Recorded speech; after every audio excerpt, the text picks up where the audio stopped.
When you hear the word war, what comes to mind? Flags, heroism, sacrifice? But what about bonds, interest rates, and balance sheets? Because in modern history, wars were not won first with soldiers, they were won with money. That idea feels uncomfortable, and maybe it should, because once you start looking at modern history through this lens, it becomes impossible to unsee. For the United States, war was never only about survival, justice, or freedom. It was also about leverage, about positioning, about profit. While ordinary citizens were sending their sons to die, while families were rationing food and tightening their belts, a quieter system was working in the background. Banks, industrial corporations, government finance. Blood was being converted into debt, and debt was being converted into power. To understand how this system was born, we have to go back to the First World War.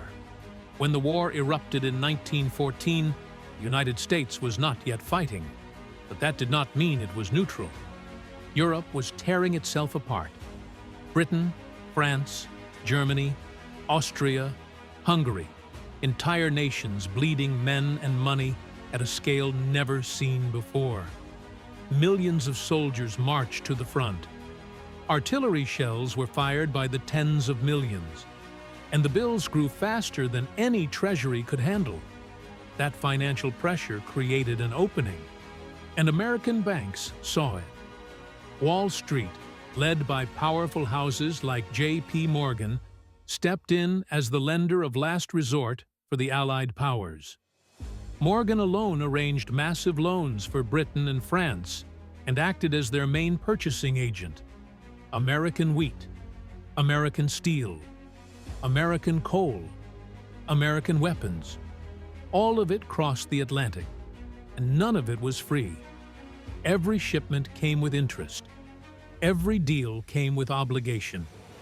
To understand the scale of this, you have to remember that billions of dollars in the 1910s were sums so large they dwarfed the entire federal budget. Every shell that exploded on the Western Front carried not just explosives, but debt owed to American financiers. By the time the United States officially entered the war in 1917, its financial system was already deeply entangled in the outcome. If Britain and France lost, Wall Street lost. At that point, national security and financial interest were no longer separate ideas. They had merged. And to sustain the war effort, the American public was pulled directly into the financial machinery. Liberty bonds were introduced. Citizens were told it was their patriotic duty to lend their savings to the government. Posters covered city walls. Celebrities toured the country promoting bond purchases. Children collected coins for thrift stamps that could later be converted into bonds.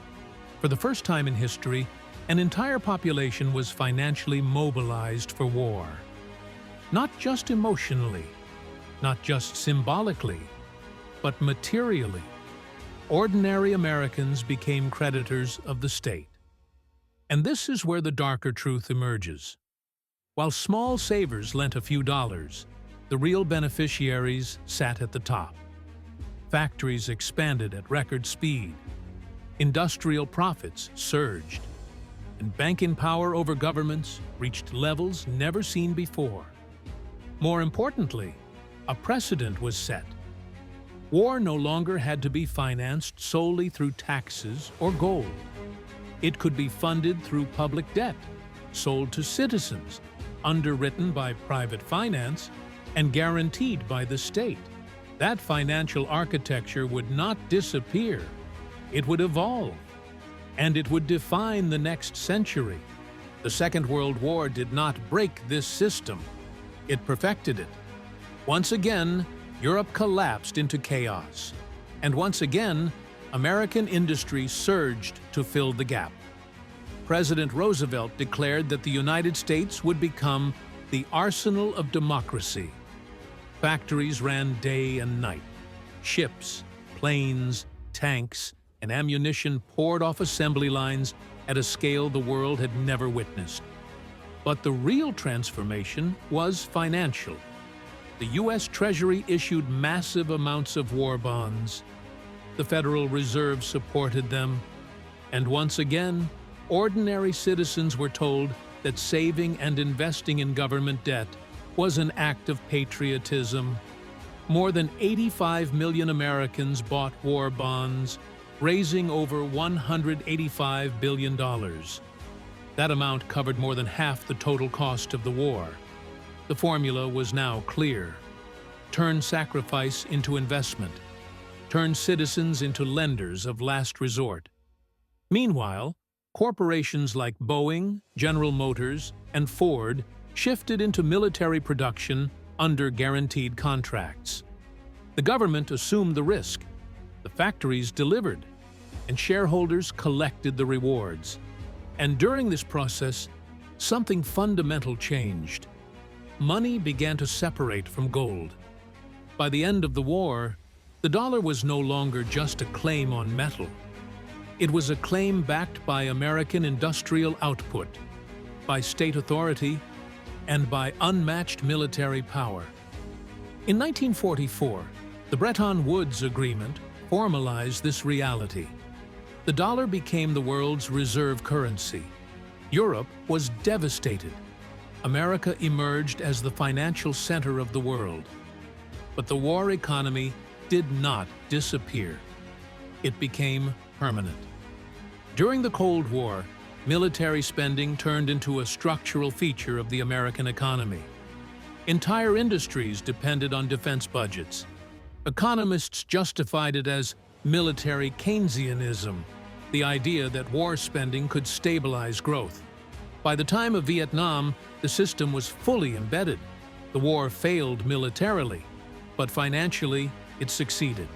Debt expanded, inflation accelerated, and in 1971, the gold standard was officially abandoned.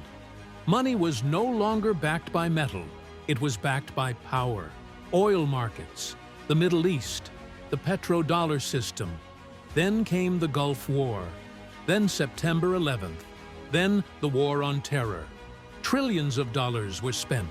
Wars were prolonged, outcomes were ambiguous. But financially, the machine never failed.